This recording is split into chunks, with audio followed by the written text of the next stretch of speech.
Hello friends, કેમ છો બધા? મજામાં? ચાલો આજે આપણે જોઈ લઈએ છીએ બાલ વિકાસ અને શૈક્ષણિક શાસ્ત્ર ટેટની જે આગામી એક્ઝામ છે એમાં બાલ વિકાસ અને શૈક્ષણિક શાસ્ત્ર 30 માર્કનું છે. તો એના જે મોસ્ટ આઈએમપી ક્વેશ્ચનો છે તેની આજે આપણે ચર્ચા કરીએ. તો સૌપ્રથમ છે સંવેગ એ ખાલી જગ્યા છે.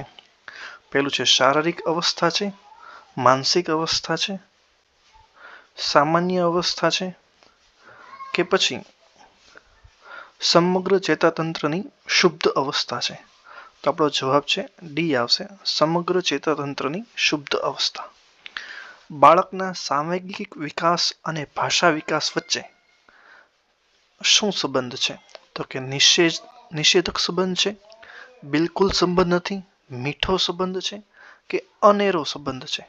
તો જવાબ ડી આવશે, અનેરો સંબંધ છે. ત્રીજો પ્રશ્ન છે માતાને જોઈને બાળક હસે છે જે હાવભાવની ભાષા છે, શાબ્દિક ભાષા છે, અશાબ્દિક ભાષા છે કે ક્રિયાત્મક ભાષા છે? જવાબ છે એ આવશે, હાવભાવની ભાષા છે. બાળકને અંધારાનો ભય લાગે છે જે એક પ્રકારનો વિચાર છે, ડર છે, સંવેગ છે કે પ્રચાર છે? તો જવાબ છે સી આવશે, સંવેગ છે.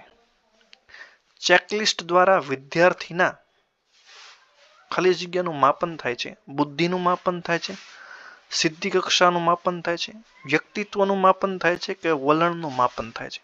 તો જવાબ છે સી આવશે, વ્યક્તિત્વનું માપન થાય છે. જે એક નિશાળ ખોલે છે તે એક જેલ બંધ કરે છે. આ વાક્ય કોનું છે? એરિક્સનનું છે, મોન્ટેસરીનું છે, વિક્ટર હ્યુગોનું છે કે ડ્યુઈનું છે? તો જવાબ છે વિક્ટર હ્યુગો, એટલે કે આપણો સી જે જવાબ છે તે સાચો છે. પછીનું છે 7મો પ્રશ્ન છે પ્રશ્ન પૂછવાની ઉંમર કઈ છે? શૈશવ અવસ્થા, બાલ્ય અવસ્થા, પ્રારંભિક બાલ્ય અવસ્થા કે ઉત્તર બાલ્ય અવસ્થા?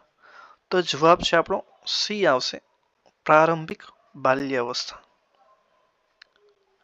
ઉત્તર બાલ્ય અવસ્થા એટલે બાળકની ઉંમર કેટલી હોય છે? 2 થી 6 વર્ષ, 6 થી 12 વર્ષ, 12 થી 21 વર્ષ કે 15 થી 18 વર્ષ? તો આપણો જવાબ જે છે તે બી આવશે, 6 થી 12 વર્ષ. 9મું છે કઈ અવસ્થાને સંક્રાંતિ કાળ તરીકે ઓળખવામાં આવે છે? બાલ્ય અવસ્થા, પ્રારંભિક બાલ્ય અવસ્થા, ઉત્તર બાલ્ય અવસ્થા કે તરુણાવસ્થા? તો જવાબ છે આપણો ડી આવશે, તરુણાવસ્થા. અનુકરણ કાળ બાળકનો કયો સમય છે અથવા કયો છે? 2 થી 3 વર્ષ, 3 થી 6 વર્ષ, 4 થી 6 વર્ષ કે 6 થી 8 વર્ષ? તો જવાબ છે આપણો બી, 3 થી 6 વર્ષનો જે સમય છે તેમાં બાળક છે એ સૌથી વધુ અનુકરણ કરે છે, એટલે અનુકરણ કાળ તરીકે ઓળખવામાં આવે છે. 11મું છે હાથ પગની લંબાઈમાં વધારો શું સૂચવે છે? વિકાસ સૂચવે છે, વૃદ્ધિ સૂચવે છે, પરિપક્વતા સૂચવે છે કે ઉપરમાંથી એક પણ નહીં? તો જવાબ છે બી, માત્ર વૃદ્ધિ તે સૂચવે છે. 12મું છે પાઠ ઘૂંટણીએ પડ્યા પછી ટેકો દઈને ઊભા રહેતા શીખે છે. આ પ્રક્રિયા શું સૂચવે છે? વિકાસ સૂચવે છે, વૃદ્ધિ સૂચવે છે, પરિપક્વતા સૂચવે છે કે ઉપરમાંથી એક પણ નહીં? તો જવાબ છે આપણો સી આવશે, પરિપક્વતા અહીં થઈ ગઈ છે એટલે પરિપક્વતા સૂચવે છે.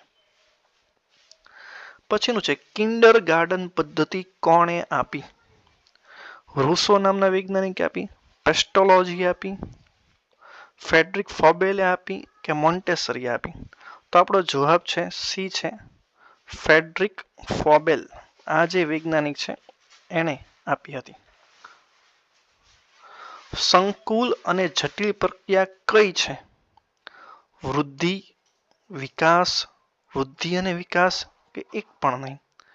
તો જવાબ છે આપણો બી, સંકુલ અને જટિલ પ્રક્રિયા એ વિકાસ છે. 15મો ક્વેશ્ચન છે હેરિડિટરી જીનિયસ પુસ્તક કોણે લખેલું છે? તો એ છે ફ્રાન્સિસ ગાલ્ટન, રૂસો, મોન્ટેસરી કે હ્યુગો. તો જવાબ જે છે એ ફ્રાન્સિસ ગાલ્ટન દ્વારા લખાયેલું આ પુસ્તક છે.